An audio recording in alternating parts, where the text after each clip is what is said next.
Guys, it's Wick. Thought I'd do a quick video on sub rubbing for you all, how to level up your generals without using those experience packs.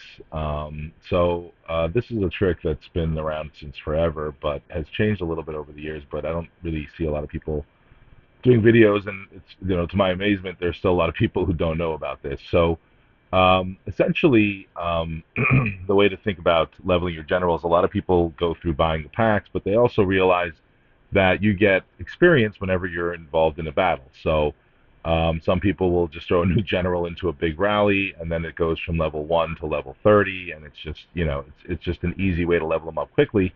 But sometimes the battlefields count a lot, like right now it's All-Star season, so you don't want to do it that way. But there is an easier, cheaper, simpler way. The way to think about it is this. How would you find troops on your server that you can attack that are high level, that without any injury to your own, and replenish infinitely? And the answer is through subs. And subs, whenever they're not occupied, if you hit them, they have troops in them. If it's an NPC, you come back and hit it again 6 seconds later, those troops have magically regenerated. So essentially, it's an infinite resource for experience for your generals as long as you do it right. And here I'm just here going to try to show you the stuff that you have to do to make sure you don't get any wounded. That's the last thing you want to do is injure anything. So siege is your troop with the longest range, and that's the one that has an opportunity to really kill easiest without any injured because of the range. Right, they're out of range of the enemy troops. This is a slide from my earlier mechanics video, which shows you that the siege has been changed since October 2020, where the siege levels range has increased to the T13-14 as the longest range in the game now. There are some charts going around old websites and back channel and on Discord. I still see passed around that are of layered armies of siege, where people were layering their sub-rubbing armies. That's pre-update. That's pre whenever they changed all the siege ranges. They have T1s, they have T7s, they have T9s and 11s, and the problem is now that you have troops with different ranges, the T1s and 11s and 9s and the ones that are on the cusp of those ranges do take injured. With the update, you don't have to do. You can throw away all those charts. You don't need anything but T13 and 14. With the 2178 range in mind, I don't even have them buffed, right? Because I'm using native generals without any siege machine range skill books, without any siege, without any choreo bracers or abyss bracers that increase the siege range. So it truly is 2178. And what I'm going to do is I'm going to increase here my native terrain. I've had them for a while. I haven't had a chance to level them up. I just really haven't needed them yet because my other ground generals are all there. But I think it's time to make the move up. Terrain is one of the more important generals in my opinion. I'll go over this whenever I do my generals video, but there are certain generals that are what I call unqualified or universal buffs. Their buffs are always on in every scenario. Terrain is one of them. If you look at his gold box here, it says ground troops attack, ground troops mounted, troops defense by 35% when general is leading the army.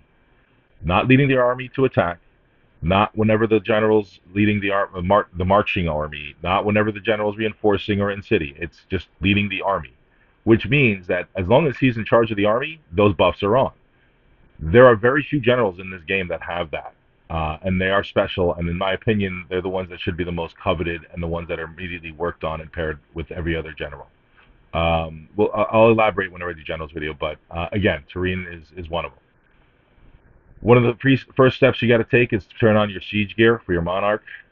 Make sure that's all on, and you got to set your army. So here you have terrain. He's only level 1. He's not 25, so he doesn't get an assist. And if you look at the bottom here, I have set just simply 1.5 million. I'm unbuffed. That's my native march size. 1.5 million, 1.5 million catapults and chariots. Now, what's important is that I've seen people do it with 700,000 of each only. Just 700,000 14, 700,000 13 in their K35. I have a lot of troops. I have plenty of troops to spare. So I just max it out anyway, so I don't have anything to worry about or check. But That's the important part is that I don't go below 13 because now you've got T12s which are shorter ranged. I have a historic city of Budapest. I parked right next to it. Now, this is really important. If you're on a KOS server, this video is not for you. Somebody's going to steal your sub.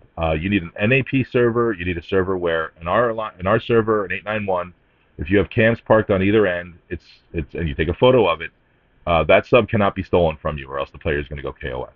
So, and we do have one KOS player on the server. He fortunately is in Australia, so I just make sure I do it during the day when he's probably sleeping. But even then, he wouldn't be able to keep it anyway. But this is the two camps on each side. That's my Budapest. Now you're going to have to abandon it to attack it, obviously. So you abandon it and you take an NPC sub. Something random, something nearby, just, attack it and take it. Once you've taken it, now your sub is NPC'd, which means it's populated with the NPC troops. Again, all worth power. Now, the famous city is populated with quite a bit, so you get quite a bit of power, and I'm going to go over that in a second. But you send your attack, um, back it comes, and you get this error message: occupying failed. You cannot own more sub-cities, which means you get to just attack over and over again, which is why you absolutely must use a March preset. You do not do this one by one because just the slip of a finger could cost you tons wounded and defeat the whole purpose of being frugal here and not spending money to up your generals. This is the attack report. No wounded. They have 21.5 million power I just took. Turin was level 1, and after one hit, he goes to level 22, which is pretty successful in my opinion. So this is the screenshot you're looking for. I don't remember what the green, blue, and NPC ones were for experience. But the historic slash famous cities give you 9 million experience per hit. Gold is roughly 3 million. Purple is roughly 500,000. Below that, I don't know that it's really worth the stamina, but some people don't have access to it. If you have, on our server, sometimes I'll open it up for people in other alliances that don't have a historic or a famous. So it works out as a way to actually help foster relations, inter-alliance relations, and keep the server friendly. If you're willing to open it up and help other people level up. If you have any other questions, obviously hit me up. What I do find interesting, KOS, I feel like our alliance, this is an aside just for entertainment value, but on our server, I think we won what I call the KOS lottery. It's like we have like an incredible amount of weirdos, and I'm sure other servers have stories too. Our one KOS guy, as creepy as it is a KOS for proclaiming on World Chat that he's a pedophile. And anybody who denies that they're a pedophile too is a liar. And we tried reporting him, and Evony did their Evony things, which means they basically ignored us. So we had him KOS. I did have one sub stolen once when I was sub rubbing by a KOS player who was a former R4 in an old alliance I was in, who kicked out a female player from the alliance because she wouldn't send him feet pics. So, as funny and odd as that story is, if you guys have stories on let's make this fun. Let's make this comment section fun. If you guys have weird KOS stories without any names, I don't want any names. Even would prefer not even having your server numbers. Throw it down in the comments, just for entertainment value. I'd love to read through them and actually laugh my ass off and maybe feel better about us getting the short end of the stick because we've had our share of KOSs. Anyway, thanks guys. If you have any other questions, again, reach out.